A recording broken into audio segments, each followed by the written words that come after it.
Chapter 4: The Second Opponent. The announcement came with little warning. Contestant number 157239, Yuna Lee. Prepare for your second match. Opponent: contestant number 68442, Elias Grant. Yuna's pulse quickened.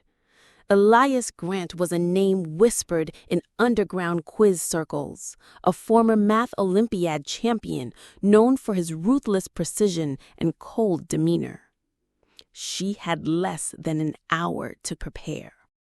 The waiting room. Yuna sat in a sterile chamber, hands trembling slightly. The neural implant hummed softly in her wrist. A large screen flickered on, revealing Elias, tall, sharp-eyed, his expression unreadable. "Good luck," Yuna said softly. Elias smirked. "You'll need it." The quiz begins. The category flashed. Category: complex puzzles. Question 1. You have 2 ropes, each taking exactly 1 hour to burn from one end to the other. They do not burn at a consistent rate. How can you measure exactly 45 minutes? Yuna's mind raced. She visualized lighting the ropes, burning ends, timing the intervals. Light both ends of the first rope and one end of the second rope at the same time. When the first rope finishes burning, light the other end of the second rope. The second rope will burn for exactly 15 more minutes, totaling 45 minutes. The buzzer sounded. Correct, Yuna Lee. Elias's expression didn't change. Tensions rise. The air between them crackled with tension as each new question appeared. No longer mere trivia, but layered challenges meant to strip the mind bare.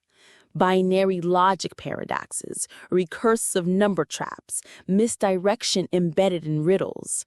Yuna's breath shortened. Her fingers hovered over the panel, each decision dragging time into molasses. Elias, by contrast, was eerily calm, posture straight, eyes cold and unblinking, answering with a surgeon's precision. The scoreboard flickered, a dead heat. One round, Yuna had. The next, Elias, neither yielding.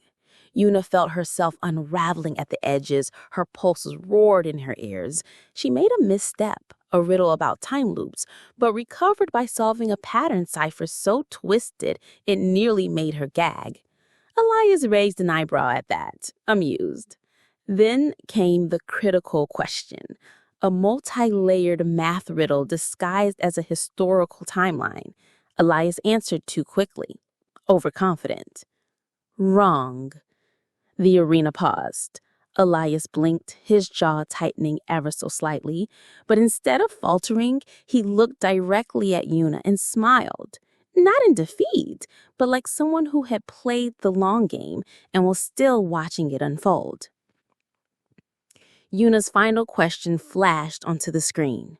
In a village, there is a barber who shaves everyone who does not shave themselves and no one else. Question: who shaves the barber? A classic paradox, recursive, self-referential, and designed to trap the mind in infinite contradiction. Yuna's breath caught. Her thoughts surged into overdrive. Her brain screamed for resolution, but she resisted the instinct to answer. She didn't try to solve the paradox. She stepped outside of it. She recalled the principle from symbolic logic. Not every question has a determinate answer. The act of answering assumes a resolution, and that was the trap. Yuna spoke, her voice steady. If the barber shaves himself, he violates the rule, because he only shaves those who do not shave themselves. If he doesn't shave himself, then by the rule, he must shave himself. It's a contradiction, an impossible scenario. A long pause. The system processed. Then, correct. Elias exhaled slowly, a sharp line forming between his brows as the failure registered. He slumped back, and without a sound, the neural discharge hit. Fast, silent, final. Yuna stood frozen, heart pounding, her lips parting just enough to gasp for air. She had won, but only barely. It was the closest brush with death she had ever known. Yuna barely dared to breathe. Aftermath. Back in her stark white room, Yuna sat cross-legged on the cot, the glow of the screen casting sharp light across her face. She watched the match recording for the third time, fingers absently tracing the neural implant at her wrist. Something didn't sit right. She rewound to the moment, the question that had tugged at her instincts. What has an eye but cannot see? At first glance, it seemed like a playful riddle, the kind she would have crushed in her live stream quiz sessions. But in this arena, riddles weren't harmless. They were weapons, psychological traps, designed not just to test intelligence, but to unsettle. She replayed her own answer, noting the hesitation she hadn't felt in years. A needle. Correct, but only just. She leans back against the cold wall, staring up at the ceiling. The word "eye" held layers of meaning beyond just vision. The eye of a storm, the eye of a needle, a potato's eye even, or a surveillance node. And did not see was just as tricky. Did it mean physically blind, or metaphorically unable to perceive, understand, or witness? The ambiguity hadn't been accidental. This wasn't a test of knowledge. It was a test of interpretation under pressure. A trap with 10 plausible answers and only one correct path. A single misstep, and her mind would have joined the growing archive of the fallen. Yuna's brows furrowed. Was the AI experimenting with contestant behavior? Or had someone or something rigged the phrasing? She thought back to Elias, how calculated he had been, how the system had almost wanted him to win. A quiet breath escaped her lips. She wasn't just playing a game. She was walking a minefield, blindfolded.